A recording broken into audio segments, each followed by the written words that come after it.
Iran के संसद अध्यक्ष मोहम्मद बागेर गालिबाफ का बयान। अमेरिका की दोहरी चाल पर जताया गया एतराज। अमेरिका सार्वजनिक तौर पर बातचीत की बात करता है। गालिबाफ की तरफ से कहा गया गुप्त रूप से ग्राउंड ऑपरेशन की योजना बना रहा है। ईरान की सेना यूएस के आने का इंतजार कर रही है।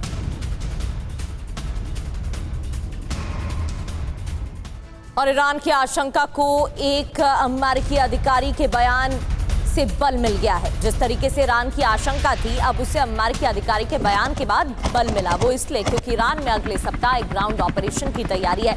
अगले हफ्ते तक मोर्चे पर पर्याप्त सैन्य बल उपलब्ध होंगे। ये बयान जैसे ही सामने आया और भी ज्यादा अमेरिकी तैयारियों के बारे में पता लग रहा है।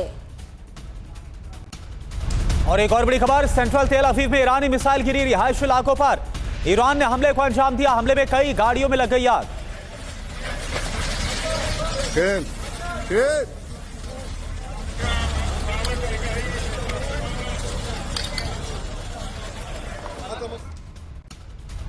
ईरान ने इजरायल पर हमले तेज कर दिए। इलाक पर बैलिस्टिक मिसाइलें दागी गई हैं। मिसाइल अटैक के बाद इलाक में तबाही भी देखने को मिली है।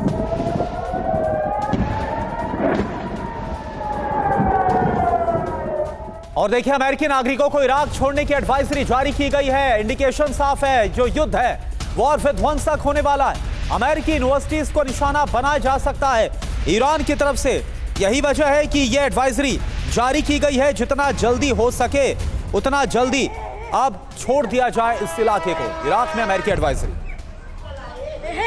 और बड़ी बात यह है कि अमेरिका नहीं, इजरायल की तरफ से हमले जारी हैं। तेहरान पर बहुत बड़ा हमला, शहर ज़ीबा स्क्वायर पर अटैक किया गया है। अमेरिका की तरफ से भी हमले हो रहे हैं, लेकिन कई स्थानों पर धमाकों की आवाज सुनी गई। इजरायल यूएस का जॉइंट ऑपरेशन यहां पर जिसे अंजाम दिया गया शहर ज़ीबा में। जितने भी परमाणु साइट्स पर हमले हो रहे हैं वो इजरायल की तरफ से हो रहे हैं। अमेरिका ने अपने जो हमले हैं उनको रोका है, लेकिन जो यूएस इजरायल के जॉइंट ऑपरेशन है वो अन्य इलाकों में देखने को मिल रहे हैं, जैसे कि शहर ज़ीबा, जिसकी ये तस्वीर आपके सामने है। यहां पर भी हमले जारी रहे और धमाकों की आवाज सुनी गई।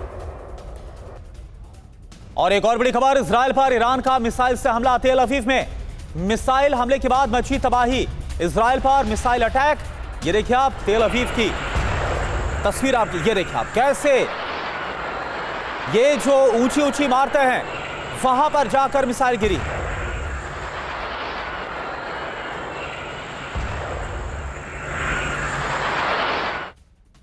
और जॉर्डन पर ईरान का बड़ा हमला। काबा में अमेरिकी बेस पर अटैक हुआ है। ईरान ने एक साथ कई मिसाइलें यहां पर दागी हैं। ईरान का हमला जॉर्डन पर, रिहायशी इलाकों में भी हमले जारी रहे। कई इमारतें हमलों की चपेट में आई।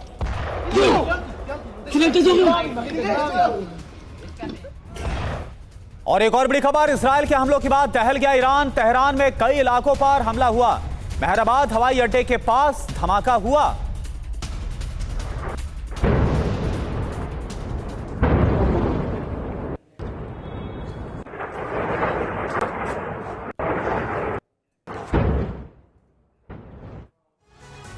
अमेरिका इजरायल का लक्ष्य ईरानी पावर सेंटर भस्म करने का है, जिसको लेकर हमले भी तेज है। न्यूक्लियर रिसर्च सेंटर पर अटैक की तस्वीरें सामने आती हैं। इसके अलावा मिसाइल कारखाने पर भी हमला किया गया। और तो और मरीन इंडस्ट्री ऑर्गेनाइजेशन हेडक्वार्टर पर भी हमले हुए हैं। बिल्कुल, साइंस एंड टेक्नोलॉजी यूनिवर्सिटी पर अटैक किया गया।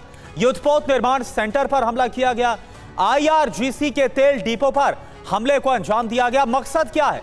ईरान के हथियार भंडार को खत्म करना, ईरान में हथियारों का उत्पादन बंद करना, IRGC की सप्लाई चेन को तबाह करना और ईरान में लंबे समय तक जंग ना लड़ने देना।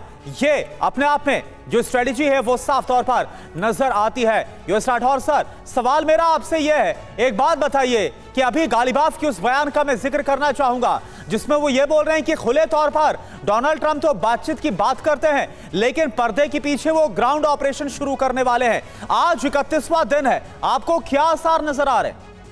देखिए, जो उनका आकलन है वो बिल्कुल सही है। जो 6 अप्रैल तक की डेडलाइन डोनाल्ड ट्रंप ने ईरान को दी थी कि हम आपके पावर सेंटर्स पे हमला नहीं करेंगे, ये सभी को मालूम था कि वो इंतज़ार कर रहे हैं अपनी एम्फीबियस फोर्सेस का असेंबली का।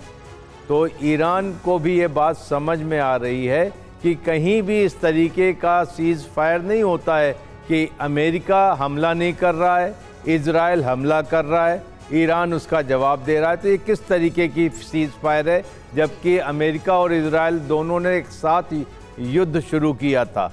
तो ईरान गफलत में नहीं है और गालिबाफ ने ये बात बिल्कुल सही कही कि वो बिडिंग कर रहे हैं टाइम का। और इसके साथ करना एक और बात है कि इस दौरान डोनाल्ड ट्रंप दुनिया को दिखाना चाहते हैं कि हम ईरान के साथ बात कर रहे हैं। हमने पाकिस्तान में भी बात करने की कोशिश की, हमने उनको एक पीस प्रपोजल भी भेजा और ईरान नहीं मानता है। तो वो दिखाना चाहते हैं कि गेंद ईरान के पाले में है। अब इसकी जगह जो मैं कॉन्सिक्वेंशियल जो भी एक्शन लूंगा उसमें ईरान की गलती है।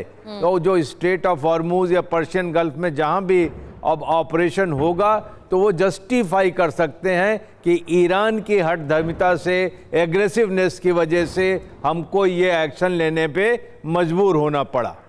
बिल्कुल, तभी से कई बयान सामने आए थे जहां पहले अमेरिकी राष्ट्रपति की तरफ से कहा गया था कि बातचीत की जगह नहीं है, हमले जारी रहेंगे, और फिर अचानक से बयान बदला गया और उन्होंने कहा कि बातचीत हो रही है और वो भी अच्छी।